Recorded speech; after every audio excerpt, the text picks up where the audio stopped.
Hello， 你好嘛？我係阿貝。話咁快就嚟到我嘅 AI 新手入門課最後一集啦。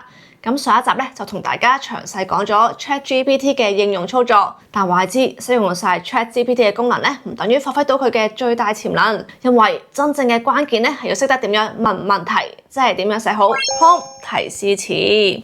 所以今集我會同你分享7個好實用嘅提示詞技巧，然後咧再配合大量嘅實戰嘅sample示範你睇。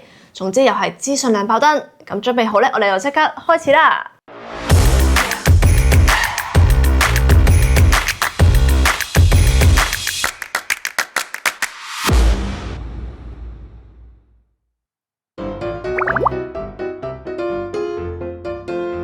首先解釋多一次 prompt 嘅中文就係提示詞，即係咧你喺個 AI 輸入框裏邊咧輸入嘅所有文字，無論係問題、請求、指示，全部都係 prompt。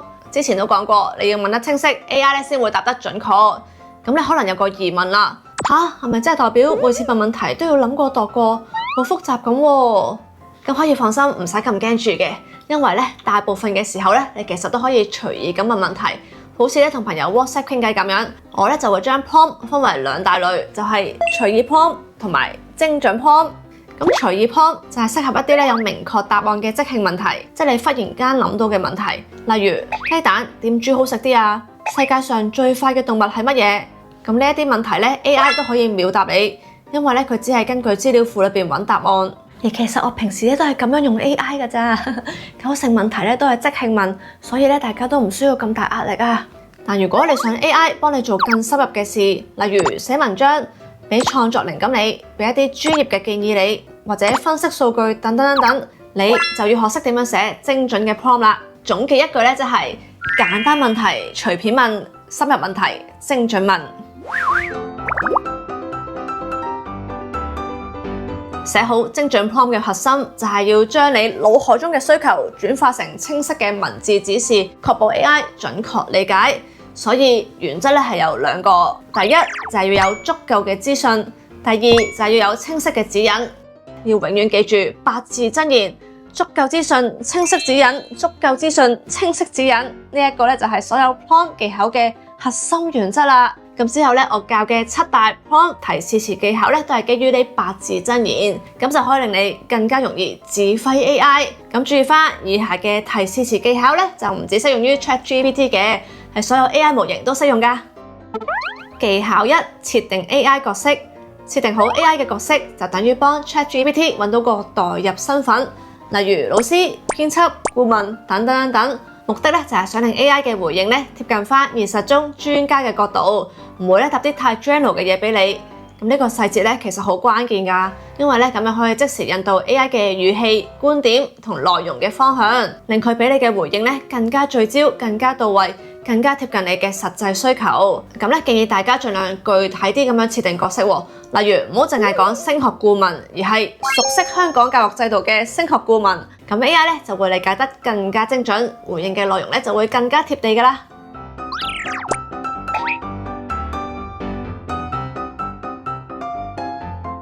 技巧2：清晰嘅背景資訊。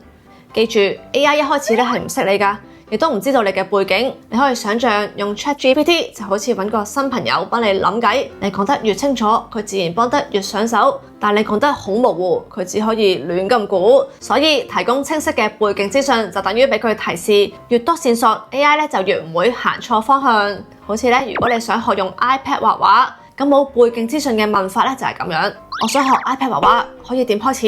嗱，你睇下 ChatGPT 只會俾翻一堆好大路，任何人都啱用嘅新手建議你。咁而家咧加翻少少 background 背景資訊咁樣問嘅話咧 ，ChatGPT 嘅回答就即刻唔同晒啦。佢會根據你想畫日系插畫，已經有畫畫底子，想用 Procreate 呢一啲資訊整成一個專屬你嘅答案，專屬你嘅練習建議，有晒具體嘅行動計劃。唔再係大路嘅新手教學 list， 所以寫 prompt 講清楚你嘅背景資訊，絕對唔會講多咗，反而係幫助 AI 真正 get 到你想要啲乜，幫你確實咁樣解決問題啊！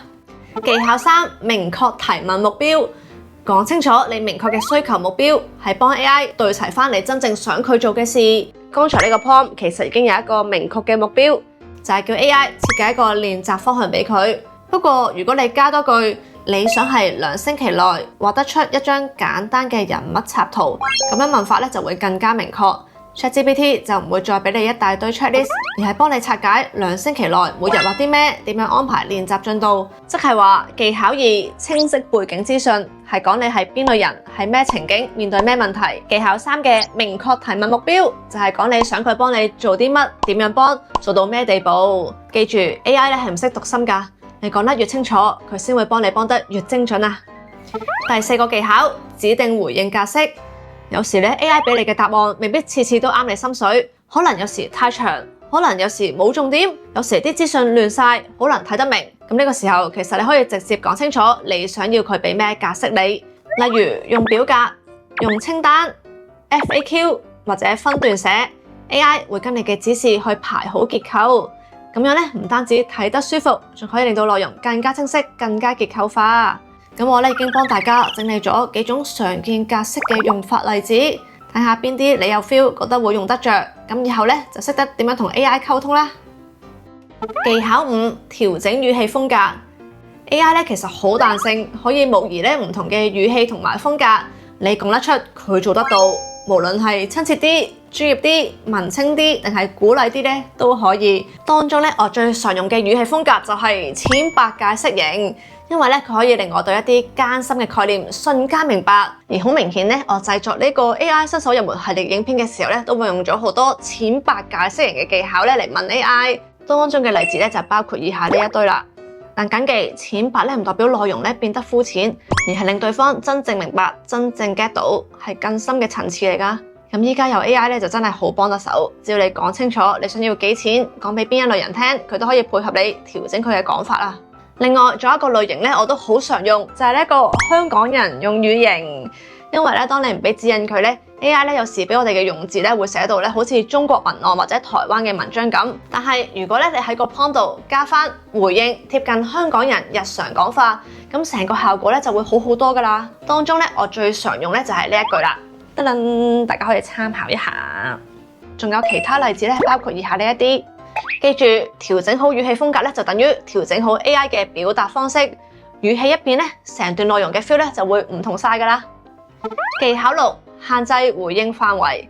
如果你嘅問題範圍太大， AI 咧可能會俾你一大堆冗長嘅答案，甚至答非所問。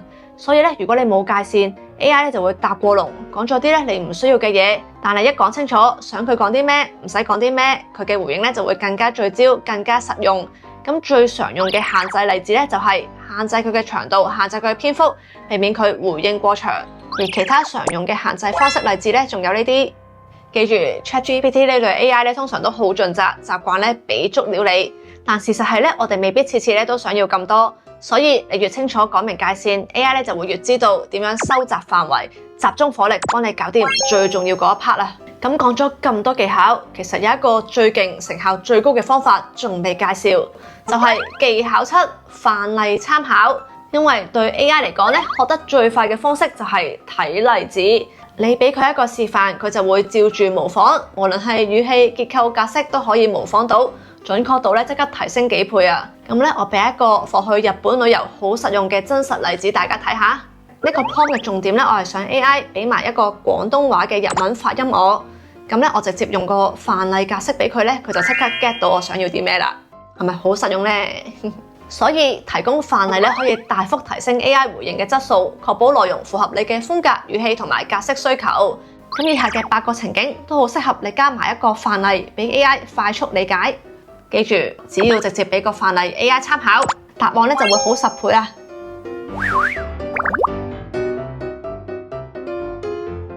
咁初初咧學寫 prompt 嘅時候咧，喺網上邊咧都會接觸到咧好多唔同嘅提示詞框架，呢一啲咧都係網上邊好流行嘅框架，即係咧將 prompt 嘅流程分做幾個步驟，例如角色、目標、內容、格式等等等等，等係咧逐步咧填翻落去。呢啲框架咧係有幫助嘅，特別係對新手嚟講，因為佢哋提供咗一個結構，令到寫 prompt 咧可以更加清晰、更加有條理。但好快咧，我就發現咧，我哋嘅提問咧其實係有好多可能性，類型咧可以好廣泛。用人哋設計嘅固定框架咧去套用我哋所有嘅提問，其實咧未必每次咧都 fit 嘅，有時仲會令到提問咧變得過於複雜，限制咗自己嘅思考方式。但係咧唔好誤會喎，我係中意框架㗎。我覺得咧框架本質上咧係一個好嘅概念，只係咧網上面流傳嘅框架咧都唔係太適合我嘅需求，所以咧我就為自己設計咗一個簡單又靈活、真正適合我需求嘅提示詞框架。呢個框架嘅目標係易用、易記、易改同埋易複製，咁大家咧可以參考一下，睇下啱唔啱你用啊！好簡單，只有4個字母，就係 RBNO。而每一個字母其實都係對應翻我頭先介紹過嘅7大 prompt 技巧。首先 R 係 role 角色，就係對應翻技巧1設定 AI 角色。B 係 background 背景，就係對應翻技巧2清晰嘅背景資訊。N 係 need 需求，就係對應翻技巧3明確嘅提問目標。O 就係 output 輸出，就係你希望 AI 點樣回覆你，呢個部分就可以靈活放入剛才講嘅4至7號技巧。因為呢4個技巧咧就唔係每一條 prompt 都必須要用晒，所以我就將佢咧一併咧歸納為 output 呢個部分啦。咁每次寫 prompt 根據翻 RBNO 呢4步就可以更清晰、更有系統咁樣引導 AI 做到我最想要嘅效果。咁依家咧用翻一開始嘅學 iPad 畫畫例子咧俾大家睇下。喺呢個例子裏邊咧 role 角色咧就係一個擅長教初學者 iPad 畫畫嘅導師。background 背景資訊就係以前有畫過少少傳統畫，但係未接觸過 iPad 畫畫，知道而家有個 app 叫做 Procreate 可以畫得好靚好方便，想用佢嚟試下畫日系風格插畫，最想畫人物表情，構圖唔使太複雜。咁佢嘅需求 need 就係2星期內畫出一張簡單嘅人物插畫，想知道由邊度可以開始練習。輸出 output 咧就係想 AI 幫佢列出5個嘅練習方向，同埋每項嘅重點內容，順便咧俾一個2星期嘅簡單學習時間表佢。語氣咧就唔好太 technical， 輕鬆易明就得。就係咁啦 ，RBNO 咧就係咁樣融合咗喺個 prompt 裏邊啦。另外咧，如果你覺得有時咧係唔需要設定角色，可以跳過咗個 R， 直接變做 BNO。而如果咧你需要 AI 創作內容提供建議，而呢啲問題咧本身係冇特定嘅背景資訊提供咧，你都可以省略咗個 B background， 直接用 RNO。總之咧框架咧係可以好彈性。咁我設計 RBNO 咧係希望大家咧寫 prompt 嘅時候咧可以更加有系統，建立一個咧清晰嘅思考步驟。例子1：旅行行程規劃。R， 你係一位經驗豐富嘅日本自由行規劃師，最了解香港人去日本想點玩。B， 我計劃5月去大阪自由行5日，主要想試美食同埋行 Outlet， 會住喺南波。N， 幫我規劃每日嘅行程，建議每日3至6個地方，包括餐廳以及購物點，整體安排唔好太趕，每程交通時間盡量控制喺1小時以內。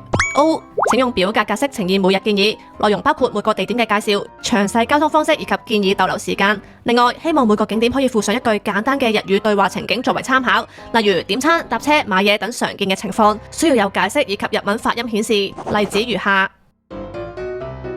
咁大家睇到結果啦，用咗 RBNO 框架可以幫你同 AI 溝通得更清楚，令 AI 安排嘅自由行行程非常清晰，每日建議你3至6個地點。全部都配上介紹、交通方法、建議逗留時間，連實用嘅日文句子發音都一應俱全。例子2：幫手整理裝修預算表。R， 你係一位有多年經驗嘅住宅裝修顧問，熟悉香港常見裝修預算分配。B， 我買咗一個大約500尺嘅2手單位，準備裝修，總預算大約係30萬港紙，主要想翻新廚房、廁所同埋客廳地板。N， 請幫我分配裝修預算，列出最主要嘅開支項目，建議點樣用錢先至係最實際又唔會後悔。O， 請用條列式嘅方法列出5個主要預算項目，在每個項目顯示清晰仔細嘅建議預算範圍，唔係只係得籠統嘅總價，語氣要清楚自然，同埋必須用香港人嘅慣用字眼解釋。咁大家見到用咗 RBNO 方式去問裝修預算 ，AI 即刻幫你將30萬清楚分成5大範疇，仲幫你拆解每個項目嘅細節分類、預算範圍同埋建議備註。好似廁所翻新唔係淨係得一筆錢，而係分咗座廁、防水、水喉電力等等嘅項目，等你知道呢個預算係點樣分配，邊啲位可以調整，唔怕超支啊！但如果你一開始問得太大路，冇清楚講明背景同埋回答方向格式 ，AI 只會答得含糊又冇重點。RBNO 框架就係俾 AI 一把鎖匙，打開你問題嘅細節，答案就自然變得清楚又實用。例子3： IG 文案構思。R， 你係一位有10年經驗，專門協助品牌構思 IG 文案嘅行銷創作人。B， 我哋係一間本地天然護膚品牌，叫做 Yeah Beauty， 今個月推出咗一款雪絨花布濕面霜，配方溫和，唔含香料酒精，主打長效鎖水，同時保護脆弱肌膚，目標係25至40歲，肌膚經常乾燥或者爆裂嘅香港女性。N， 我想你幫我設計 IG Caption， 可以吸引人停低睇，令佢哋對產品有好奇心。最好可以喺開頭嘅一句就捉住眼球。O， 請俾我3個唔同角度嘅 caption 開頭建議，每個都唔超過25字，語氣要自然貼地，唔好太 hard sell。之後再寫一段100字內嘅 caption 配合每一個嘅開頭，令用戶係會想留言、想分享。咁大家又見到啦，當你用 RBNO 框架清楚交代品牌定位、目標對象、產品特性，佢就會幫你設計出3種唔同嘅 caption 風格。我認為3款都真係短而有力，尤其我中意第2句，敏感肌其實只係想被溫柔對待，讀完真係有一種被呵護嘅感覺。第3句嗰個係我哋對面商嘅最低要求，亦都帶出咗品牌嘅信心保證。好，睇過咁多例子之後，有冇覺得用框架嚟指引自己寫 prompt 真係好方便又實用？不過都係嗰句，寫一個好 prompt 最重要唔係用咩框架，而係你識得點樣清晰表達自己想要啲咩。唔知你仲記唔記得一開始講過嘅8字真言呢？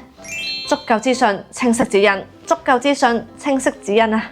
提問要夠具體、夠精準 ，AI 幫你先會幫得又快又準。另外，如果你想進階多一步呢，可以試下每次寫 prompt 嘅時候，都有一個小習慣，就係同步將你嘅提示詞 prompt 模組化，變成一個範本，記錄好佢，建立一個提示詞資料庫。即係話將一條好用嘅 prompt 分段寫清楚，咁之後每次淨係改其中一段就可以重用啦。例如剛才嘅旅行行程規劃 prompt，我將佢模組化之後就變成咁啦。咁做嘅最大好處就係方便重用。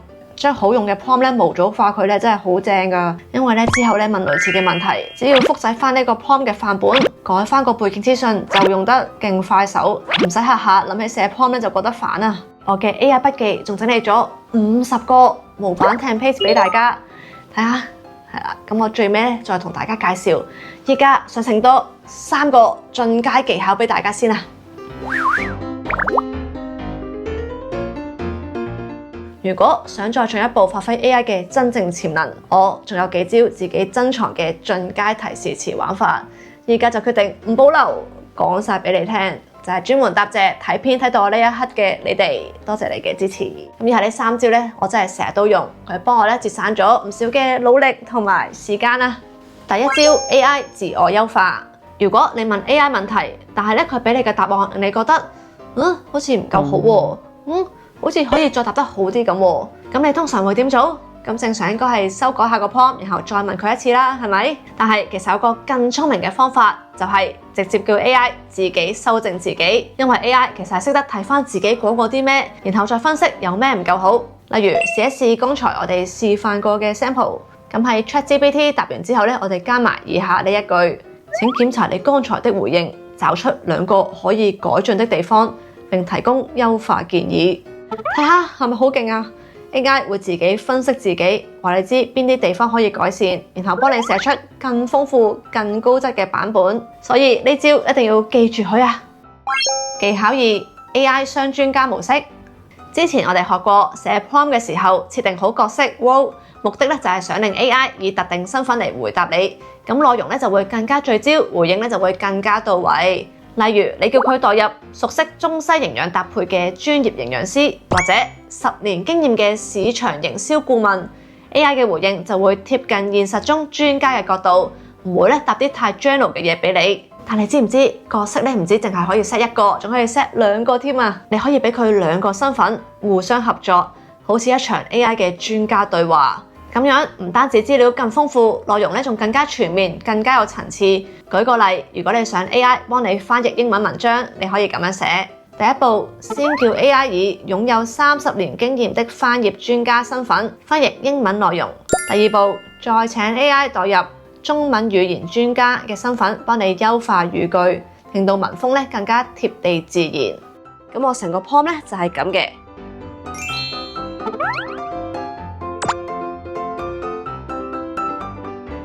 咁出到嚟嘅成品就會意思準確、語氣自然，仲用字貼地添，一次過搞掂晒。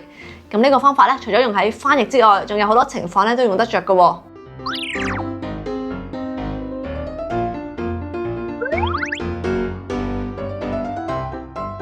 簡單嚟講，就係一個 AI 幫你模擬2個腦啊。好，到技巧3，亦都係今日最勁嘅一個技巧，我稱佢為萬用神 prompt，因為我懂你，我知道雖然我教咗你咁多寫 prompt 嘅技巧，但你內心可能都有把聲音係咁樣。唉，咁多招我記唔晒喎。寫 prompt 要諗咁多嘢，好麻煩啊！我唔想寫啊。呢個時候萬用神 prompt 就幫到你啦。不過首先有個重點就係你起碼都要寫低你腦入邊嘅 basic idea， 唔需要好完整，但至少要有個方向。舉個例，你想拍一條 AI 新手教學影片，咁就隨手打一句：我想整一條關於 AI 新手教學嘅影片，想你幫我諗下個大綱。呢個指令係有方向嘅，但係好明顯係非常之空泛，因為冇講清楚受眾，又冇乜背景資訊，亦都冇具體嘅輸出格式，所以咁樣問 AI 最多都係俾你一堆好 general 嘅建議。咁呢個時候就可以加句萬用神 prompt 喺呢個問題後邊啦。你只要打呢一句 ，AI 就會幫你做3件事。第一，首先幫你指出你個 prompt 有啲咩問題；第二，佢會提出3個優化嘅方向俾你參考；第三，就係幫你重新寫一個更加精準嘅提示詞俾你，就係咁簡單。然後你就可以根據佢幫你改好嘅 prompt 再作修改。所以我覺得呢一個萬用神 prompt 唔止可以幫我優化提示詞，仲可以幫我激發靈感。因為好多時唔係你唔識寫 prompt，而係你表達唔到你真正想要嘅嘢。但當 AI 俾咗參考你之後就會即刻叮一聲。冇錯，呢個就係我想要嘅嘢啦。如果你寫 prompt 寫到好亂，或者發現 AI 嘅回應唔夠精準，就記得試下呢一招啦。萬用神 prompt 拎佢使啦。ChatGPT 等 AI 嘅出現，真係令個人生有多咗一件大法寶嘅感覺。咁好多聲音都話 AI 會取代創作行業，但我就認為AI 係絕對唔會取代創作，因為創作背後係帶住人嘅經驗、感受同埋共鳴。呢啲係 AI 好難完全模仿到嘅，但 AI 確實好幫助到我嘅創作，可以幫我好快將腦入邊嘅混亂想法變成具體，變成現實，仲可以提供好多靈感。但前提係，如果你俾唔到一個好嘅指示，佢係冇辦法幫到你㗎。而依家網上邊其實有好多 prompt 嘅範本可以揾到，但細心啲睇你會發現真正喺生活用得着嘅其實唔多。所以就好似剛才講過，我係整理咗超過50個嘅真實用 prompt 範本俾大家，一次過放晒喺我嘅 AI 筆記裏邊，全部都係我認為生活中用得着嘅 prompt 嚟，而且全部都係我親手逐個諗、逐個整理，唔係喺網上面隨便 copy and paste 翻嚟㗎。不過你哋有我嘅 AI 筆記就可以隨便 copy and paste 我嘅版本嚟用啦。全部 prompt 都只要喺 background 嘅位置改翻你嘅背景資訊就用得㗎啦。前排好 hit 嘅算命 prompt 呢度都有好幾款，全部都測試過，非常之準。最推介係呢個紫微命格呢一個 prompt 啊。而呢一份 AI 筆記唔只有實用嘅 prompt 資料庫，仲有上集提過嘅 ChatGPT 圖片生成用法資料庫。成份筆記仲包括我呢4集 AI 新手入門影片整理好嘅內容，我都圖文並茂詳細寫咗喺筆記裏邊。總之呢份筆記嘅價值係非常之高，同埋會持續更新。依家6月前購買一定係最抵最平，有一個專屬優惠碼俾大家，詳情一樣睇翻 info box。除此之外，買咗筆記嘅朋友仔之後仲可以加入我哋嘅 Discord 群組。但係我依家未有時間開住啊，俾啲時間我開咗就會通知大家噶啦。